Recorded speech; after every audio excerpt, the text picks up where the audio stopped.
BJP எதிர்க்கிற மாதிரி கனவு காண்றது போதும் ஏந்திருப்பான்னுவாங்க. எடப்பாடி பழனிசாமிக்கு இப்போ ரூட்டு கிளியர் ஆகுதா? என்ன சொன்னார் இவரு? திமுக வர்சஸ் தாவேகா, தாவேகா வர்சஸ் திமுக.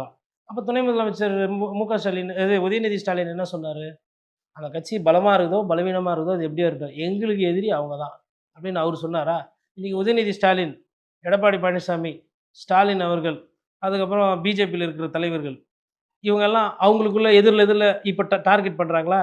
விஜய் டோட்டலாக அப்போ சரி இவ்வளோ நேரம் ட்ரையல்ஸ்லாம் ஆடினோம், பால் சும்மா லுள்ளலாய்க்கு உனக்கு 4 பால் போட்டேன், நீ டொக்கு வச்ச பயிற்சி எடுத்த, இப்போ நாங்கள் சீரியஸாக மேட்ச் விளாட போகிறோம், கட்ட பாலில் விளாட போகிறோம், அதனால் கிரவுண்ட் விட்டு வெளில போய் நில்லுப்பா, அப்புறமா போகும்போது குச்சி மிட்டாய் ஐஸ்லாம் வாங்கி கொடுத்து மாமா அவனை கூட்டின்னு போகிறான் அப்படின்னு சொல்லிட்டு கிரவுண்டை விட்டு விளையாடணும். சிறுவர்களை கூட்டு போனால் இப்படி தானே நம்ம கிரவுண்டில் விளையாடுவோம்.